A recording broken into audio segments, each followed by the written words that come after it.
Assalamualaikum warahmatullahi wabarakatuh. Perkenalkan, nama saya Syarif Hidayatullah dari TK 21B. Di sini saya akan mempresentasikan materi tentang prinsip desain klaster.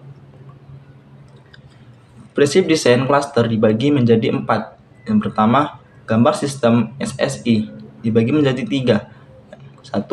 Citra sistem tunggal adalah ilusi yang diciptakan oleh perangkat lunak atau perangkat keras yang menampilkan kumpulan sumber daya sebagai sumber daya kuat yang terintegritas.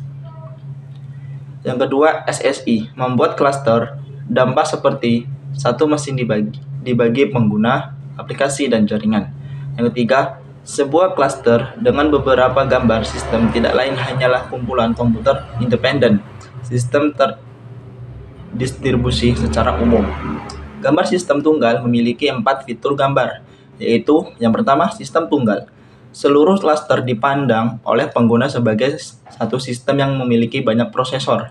Yang kedua, kontrol tunggal. Logikanya, pengguna sistem memanfaatkan layanan dari satu tempat dengan satu antarmuka. Yang ketiga, simetri.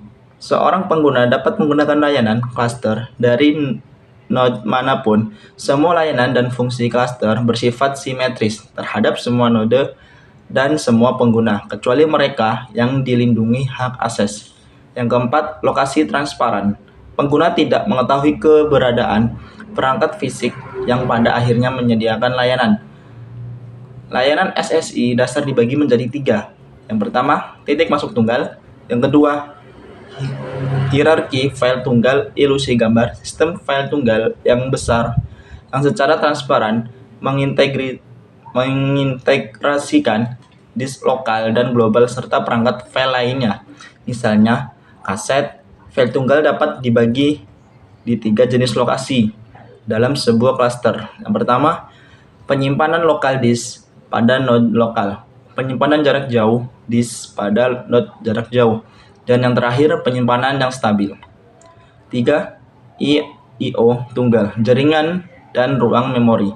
Untuk mencapai SSI, kita memerlukan titik kendali tunggal, ruang alamat tunggal, sistem manajemen pekerjaan tunggal, antarmuka pengguna tunggal, dan kontrol proses tunggal.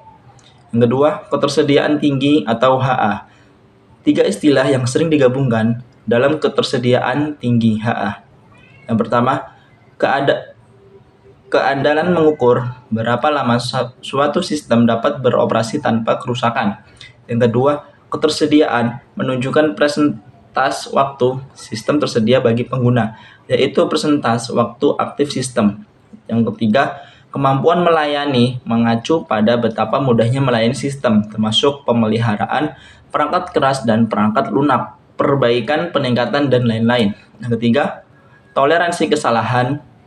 Toleransi kesalahan memiliki 3 konfigurasi yang sering digunakan.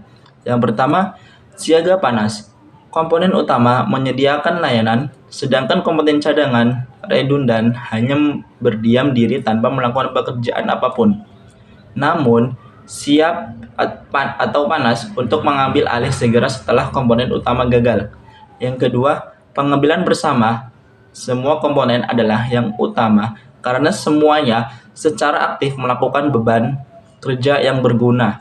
Ketika salah satu gagal, beban kerjanya didistribusikan kembali ke komponen lain atau lebih ekonomis. Yang ketiga, toleransi kesalahan. Konfigurasi paling mahal karena komponen hanya memberikan kinerja satu komponen dengan biaya lebih dari N kali lipat. Kegagalan komponen N-1 terselubung atau tidak terlihat oleh pengguna. Selanjutnya, kegagalan. Mungkin fitur paling penting yang diminta dalam klaster saat ini untuk aplikasi komersial. Ketika suatu komponen gagal, teknik ini memungkinkan sistem yang tersisa untuk mengambil alih layanan yang awalnya disediakan oleh komponen yang gagal tersebut. Mekanisme failover hanya menyediakan beberapa fungsi. Yang keempat, skema pemulihan. Ada 2 jenis teknik pemulihan. Yang pertama, pemulihan mundur. Proses yang berjalan pada klaster secara berkala menyimpan keadaan yang konsisten, checkpoint, ke penyimpanan yang stabil.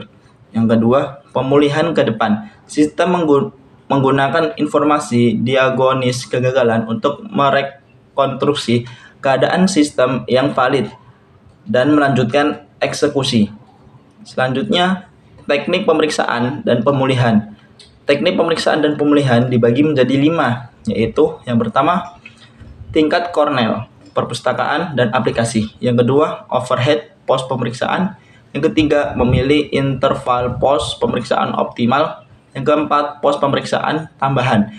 Yang selanjutnya, yang terakhir, pos pemeriksaan yang diarahkan pengguna. Beberapa jenis pekerjaan dijalankan pada sebuah klaster dibagi menjadi 4. Yang pertama, pekerjaan serial. Yang kedua, pekerjaan paralel. Yang ketiga, pekerjaan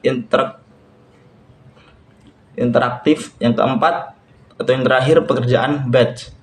Masalah pada skema imigrasi dibagi menjadi 3. Yang pertama, ketersediaan node. Yang kedua, biaya migrasi. Yang ketiga, ambang batas perekrutan. Sekian dari saya. Wassalamualaikum warahmatullahi wabarakatuh.